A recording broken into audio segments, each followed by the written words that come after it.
para te fazer uma pergunta que eu acho muito importante para nós jornalistas. Até 2 anos atrás, você realmente não dava entrevistas. A gente tinha acesso ao artista, não tinha acesso ao homem, você pouco se expunha. Então eu gostaria de saber o que mudou fundamentalmente no Silvio Santos, que hoje ele dá todas as entrevistas do mundo e se expõe como homem. Não, você está enganada, completamente enganada. Não, mas você fala com a gente, isso é importante. É diferente, você está pensando, Sônia. A primeira entrevista que eu dei, quando os jornalistas chegavam perto de mim e diziam assim, Silvio Santos, vem cá, responde tal coisa. Eu respondia, perdia meu tempo. E aí eles colocavam tudo diferente daquilo que eu respondi. Então, se perguntavam para mim, qual é o prato que você gosta? Exemplo, uma pergunta que foi feita 10.000 vezes, eu dizia, eu sou carioca, eu gosto de arroz, feijão preto, bife com batata frita, que foi o que eu comi a minha vida toda. Não é possível. Você é rico, gosta de estrogonofe, tá bom, então coloca estrogonofe. Então eu quando chegava o jornalista perto de mim, eu disse, olha, o seguinte, fala o que você quiser. Você é jornalista, tem que preencher uma folha de papel branco. Ok, ganha a tua vida, faz o que você quiser, não vou telefonar nunca para o teu patrão. Nunca. Agora não com a minha colaboração. Faz o que você quiser. Diz o que você quiser de mim. Não adianta eu te responder perguntas, porque você vai mudar tudo. Porque você não é jornalista, é psicólogo ou psiquiatra. O jornalista que me entrevistar tem que ser sério, competente e tem que ter inteligência e sensibilidade para colocar no papel os meus bons e os meus maus pensamentos. Ele não tem que ser, como não vai ser no SBT, jornalista que quiser trabalhar comigo, não vai ser investigador, detetive. Jornalista que trabalhar comigo, aprendeu na faculdade a ser idealista, aprendeu na faculdade a escrever o que deseja, vai escrever, compra uma estação de televisão, compra um jornal. Na minha não. Na minha vai dar notícia só, e na minha estação de televisão, enquanto eu viver, vai procurar no ser humano as qualidades do ser humano. Porque o homem brasileiro, desde o faxineiro até o presidente da República, nenhum deles sai de casa dizendo, hoje eu vou errar, hoje eu vou errar. Não. Todos saem de casa com a intenção de acertar. Fazem 10 coisas, erram 3 e os jornais e a televisão só encontram os 3 defeitos, não encontram as 7 qualidades. Qual é o ser humano que vai progredir se ele não recebe estímulo? Se ele só recebe cacetada da imprensa, cacetada da televisão.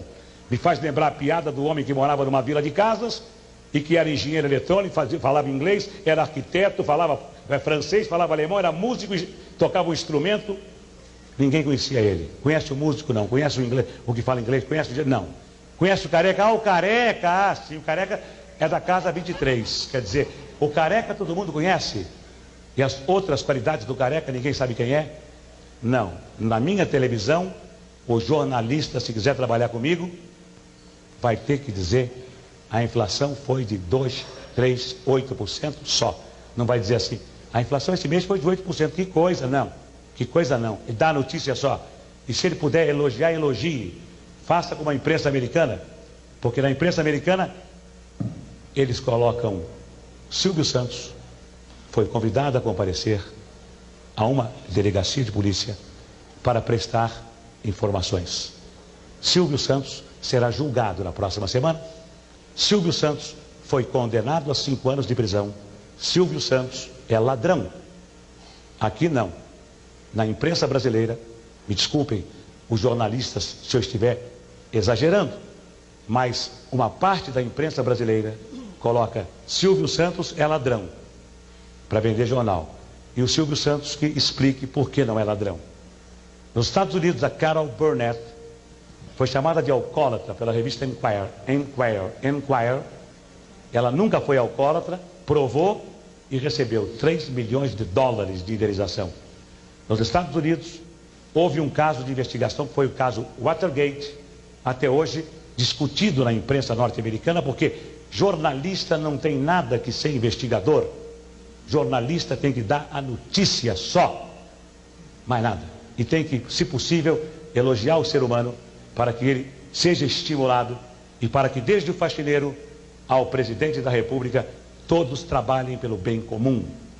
Esta é a filosofia da minha empresa e dos jornalistas que trabalharão comigo.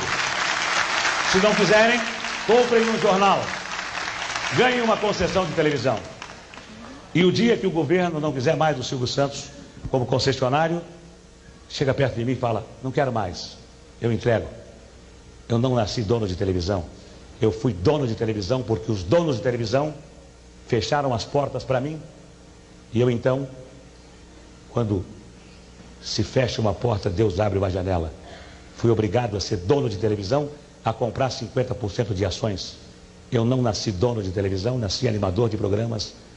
Continuaria sendo animador de programas se os homens não fossem tão vaidosos, tão poderosos.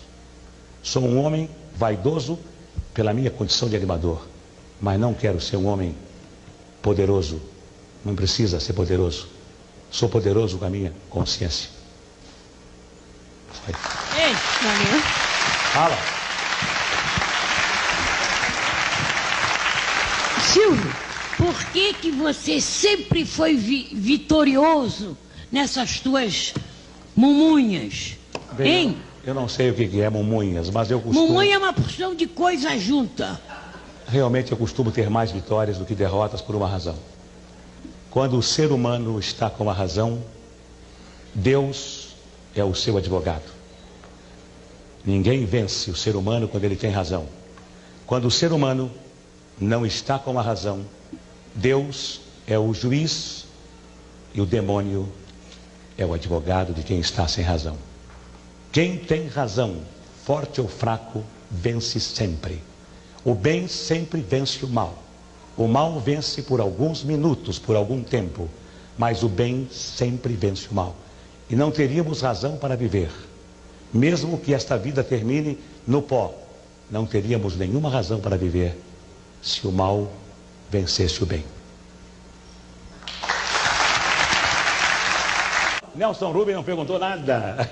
Nem quer saber a cor da minha cueca. Não, eu perguntei. Eu queria saber como é que a gente ganha tanto dinheiro, Silvio Santos. Trabalhando. Trabalhando? Trabalhando e fazendo o seguinte, acreditando naquela frase que algum filósofo disse uma vez num livro, ganha dinheiro com 10% de inspiração e 90% de transpiração. Só.